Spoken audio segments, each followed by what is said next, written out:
Watching Nerdan negotiate the front of the stage, I decided to take the stairs. I know I could make the jump, but there's no way I would stick the landing. So before I get started, I need to get a selfie for Twitter, so everybody smile. There. I'll tweet it later. So I'm here to talk about what we used to call back in the 90s systems management. Everybody remember that term? But then after that, we decided we'd call it asset management, but that wasn't really right either. So we moved on to PC lifecycle management, and that was a Gartner term, and everybody hated it, but we used it because Gartner said to. So then we moved on from there to client management. That made a lot more sense, but then all of a sudden we had all these new devices coming in, and we were talking about mobile device management, which was kind of different, but not really different. In fact, about 5 years ago or so, I was on a panel discussion with the CEO of Mobile Iron, and he made the statement that you can't manage mobile devices the way you manage computers. Well, okay, you can't manage them the same way, but you have to manage them with the same people in the same place. So we've moved on from separate mobile device management and client management to just endpoint management. And there's a lot of flavors of endpoint management out there. And you're probably wondering why I'm the guy who's here to talk about it today.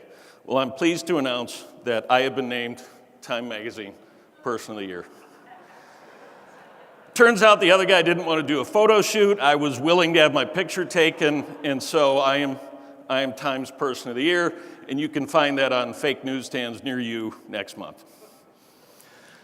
But as I was kind of going through thinking about all the time I've spent in this industry, and probably most of you have been in it as long as me or even longer, it makes me kind of a domain expert, or to put it another way, the master of my domain.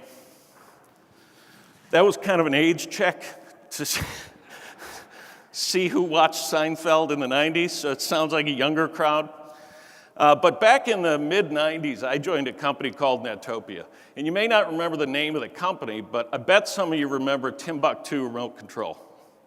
Timbuktu was unique in the market at that time, not because it was remote control. We all remember, Carbon Copy and PC Anywhere and all those other tools that were out there, but they were just for Windows.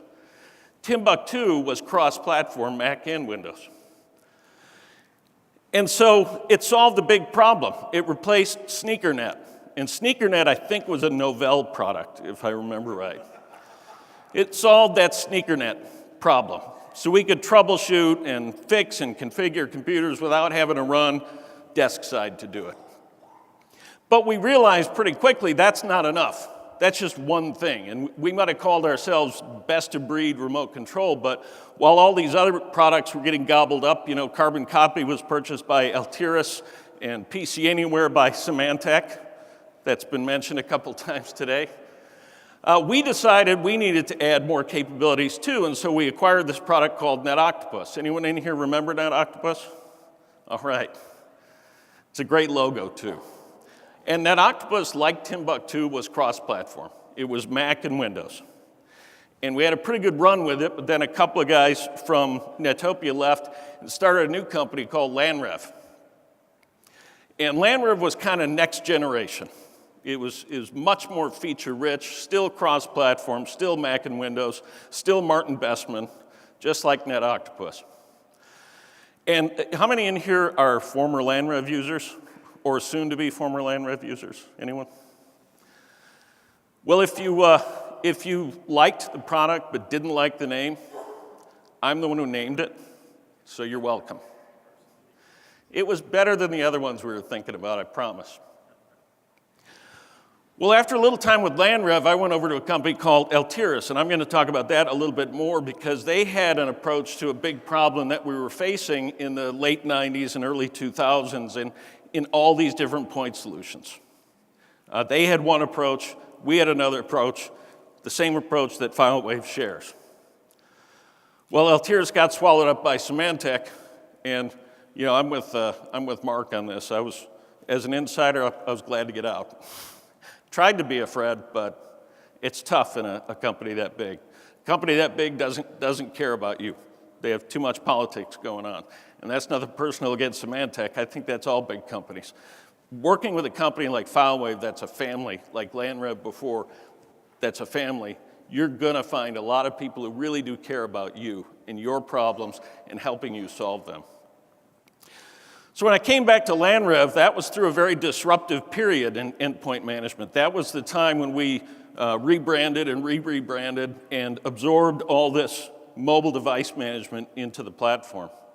For a company that started out managing Macs first and then Windows and a cross-platform solution, it seemed more obvious to us because so many of our customers were Mac users, they were early adopters of iPad, and so they knew they needed to manage all that stuff together. Now, LandRev, by all outward appearances, is going through another transition right now, so here we are. So back in those early days, going back to the 1990s now, there were really just two major platforms to choose from. And you had to choose one or the other, for the most part. And in businesses, business networks, corporate settings, it was Windows. I mean, that's what the company gave you. Some industries, publishing, advertising, certainly in education, there were a lot more Macs.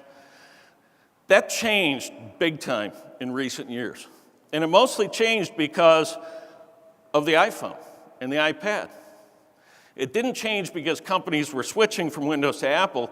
It's because users were getting a second device that was coming from Apple.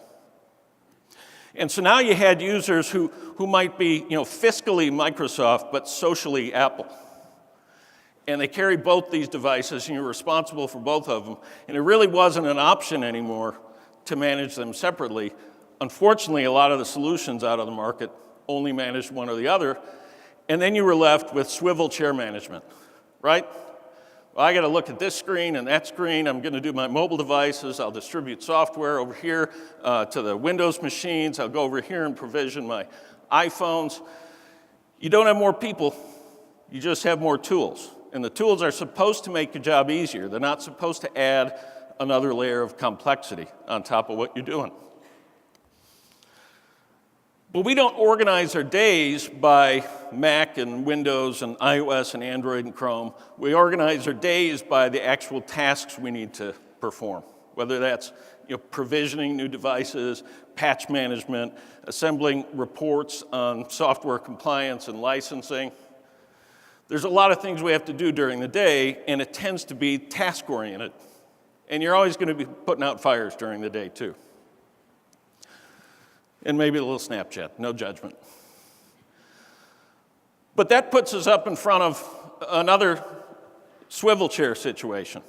Because again, back in the 90s and into the early 2000s, there were so many companies out there that were saying, hey, we're the best of breed patch management. Anyone remember St. Bernard Software, Lumention? All these guys got gobbled up into bigger companies. There's no such thing as best of breed point solutions anymore. But there used to be. And that added so much more complexity, not just this one swivel chair, but for every platform that you supported, you could potentially have a whole array of different tools. Nobody's got time for that. Nobody has time for that. Nobody has enough people for that. If I was managing 500 devices before, now I'm managing 1,500 because everybody's got 3. But they didn't give me more people. They didn't give me more budget. So I need tools that can make me more productive so that I can enable the people in the company to be productive on the devices that in many cases these days, they're choosing for themselves. BYOD. How many of you support BYOD programs? Do you know just this year, we've crossed into the majority of companies are issuing Macs now. Issuing Macs to employees. Not exclusively, but that's one of the choices for employees coming in. That's the impact that mobility has had. And that's why multi-platform management is more important than ever, because it's almost everybody now who has a multi-platform environment on the computers as well as mobile devices. So I mentioned Altiris before, and this is actually an old Altiris slide that I borrowed. Altiris had this notion that if you had all these different tools and you were trying to get best of breed, that you had to make it simpler. And their idea was to take all of them and plug them into a great big honking server and just build a front end so it seemed like one application. And seemed like is the key. Because this approach didn't really solve the problem. It didn't really solve the complexity problem. If you're a gigantic company with 100,000 employees and 10,000 people in IT, you can handle all the care and feeding of this kind of setup. But for normal people with day jobs, it's just too much, and it didn't solve the problem. It added another layer of complexity on top of it. But Altiris went down that road. They used to have, a single server solution, like a LandRev, like a FileWave, and they went away from it. And I was with the company at that time, and I saw what that did in a lot of school districts, especially smaller companies. When I say smaller companies, I mean 90% of companies that don't have 100,000 employees out there. We made it so complex, we just left a lot of customers behind. And Altiris really never supported the Mac either. I mean, they did nominally, but not effectively. So the platform approach, I award the universal symbol for screwy ideas. So what about mobile devices? Mobile devices changed the way we work, but they didn't really change, the problems we were trying to solve for the user. Because we'll go back 25 years. 25 years ago, that was my mobile device. It was the compact portable. And you knew it was portable because it had a handle. It was 13 pounds, an orange monochrome screen. But we liked it. Well, we also had mobile phones. They were in every parking lot. You could pull up your car window height, so you could just pull up and talk on the phone.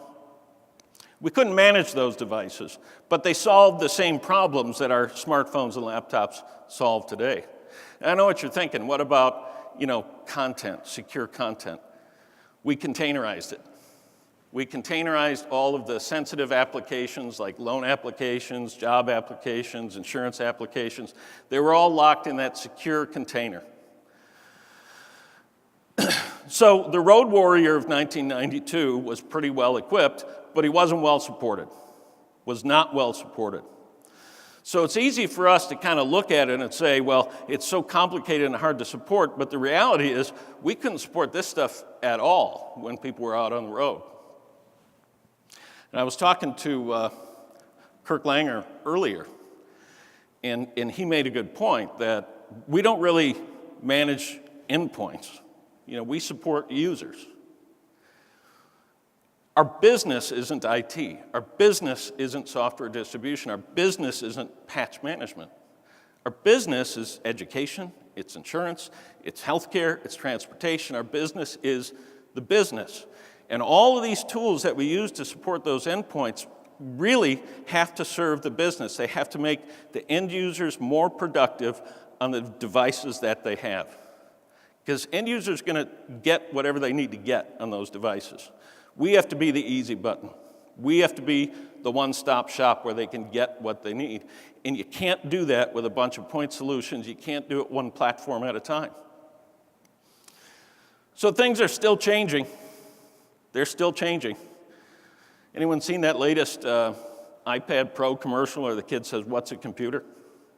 That's a good question. What is a computer? The lines have blurred so much. They've blurred between form factors, between operating systems. Google Play is on the Chrome OS now. Google's blurring that line. They've started to open up to third-party management, directly to third-party management on Chrome, because they know they have to play nicely with others. And that was probably hard for Google to admit. But they have to play nicely with others.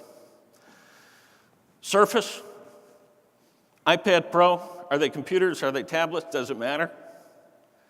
Now that Mac OS, Apple still assures us it's always going to be a separate OS from iOS, but those lines are starting to blur a lot with APFS now on Mac. And Apple now officially saying what we all saw coming, which is that bare metal imaging, we're not doing it anymore. Apple's not supporting that anymore on APFS systems. Doesn't mean we're not provisioning computers. Of course we are. There's just new ways of doing it. So when you're looking for a management solution, that solution doesn't have to support yesterday's technology, although it shouldn't force you to kick the legacy stuff out the door, because who's got the budget to replace all your stuff every time Apple says jump or every time Microsoft says jump? And those release cycles for operating systems are coming around a lot faster now, too. It has to support the technology we've got today. And the technology is not just the hardware, it's not just the operating system, it's not just the applications, it's also this whole ecosystem from the vendors. Because as we're supporting users and managing devices, we're also managing the relationship between the user and the company, between the user and the App Store, between the user and the VPP licenses. So we're managing a much wider array of moving pieces. And the management tool can't be 10 of them. The management tool can't be 10 of them. But the most important reason for multi-platform management is tomorrow. It's future-proofing. You may have all Macs now, or mostly Macs now. But what about next year? Maybe it's Chromebooks. Maybe it's Windows. Maybe it's something we haven't heard of yet. Multi-platform management is the only thing that can prepare you for whatever's coming next. And some of us used to think that LandRev was our only hope.